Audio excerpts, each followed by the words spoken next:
Pembicaraan Pak Warsi. Ustadz Jaki, Bapak ingin bicara sama Ustadz. Seketika suara ibunya menghentikan protes Jara pada Amir. Ustadz Jaki juga mengurungkan niatnya untuk pergi. Ia segera menoleh ke sumber suara dan ternyata Bu Narsi sudah berada di pintu. "Ada apa sih, Bu?" tanya Zahra.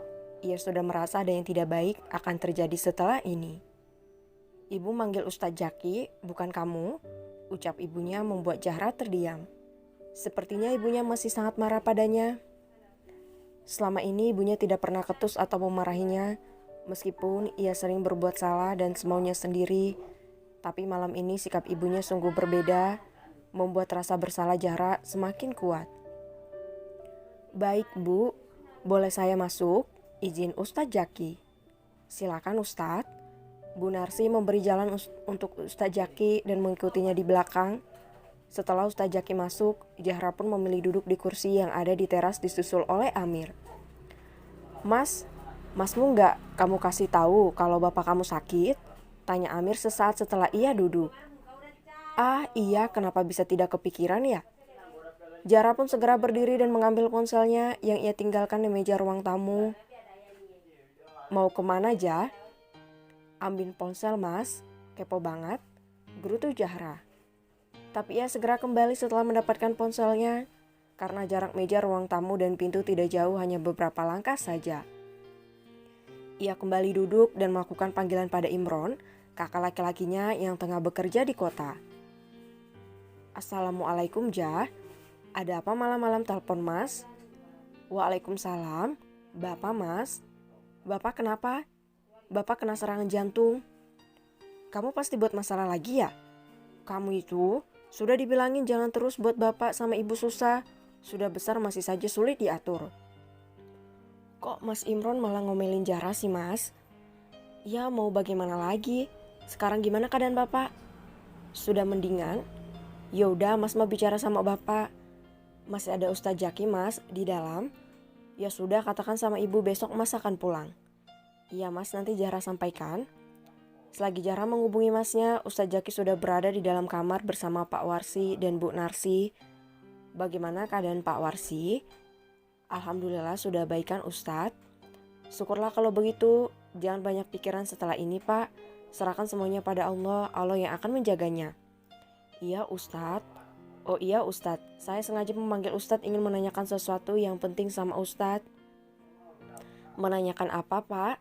"Insya Allah kalau saya bisa menjawab, akan saya jawab." "Bagaimana pandangan Ustadz tentang putri saya?"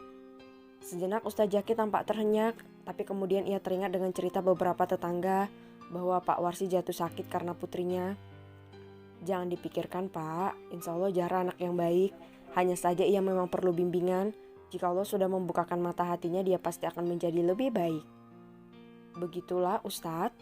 "Iya. Jika ia berada di tangan yang tepat dan lingkungan yang tepat, insya Allah dia akan menjadi anak yang baik yang menurut dengan perkataan orang tua." "Alhamdulillah jika Ustadz mau mengerti." "Dia cantik kan Ustadz?" Ustadz Jaki tersenyum.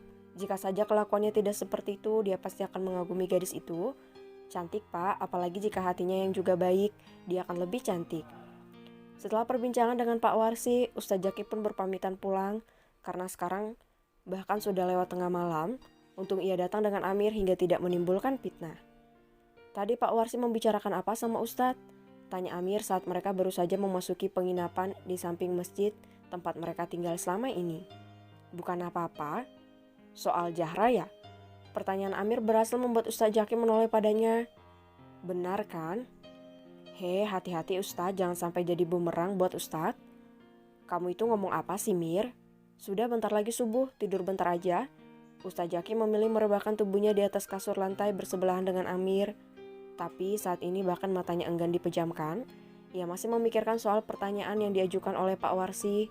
Aneh, tapi membuatnya penasaran dengan maksud dari ucapan Pak Warsi.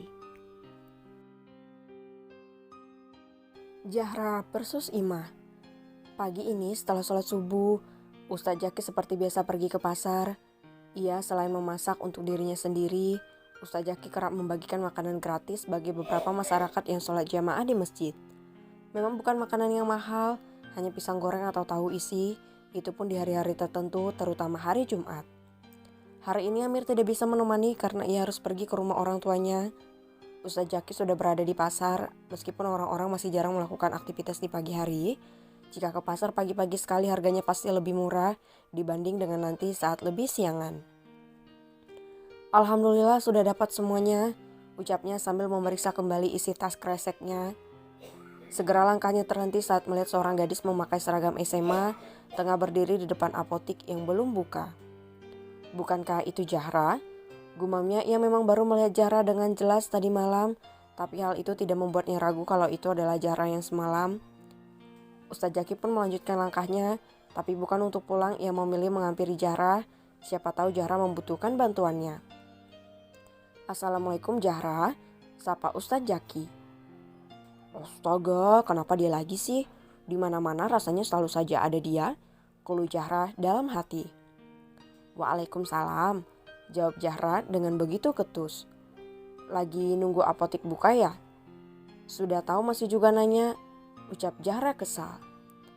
Maaf, tapi kalau hari Jumat apotik ini selalu tutup. Kalau kamu mau hari ini aku akan pergi ke kota, aku akan membelikannya untukmu.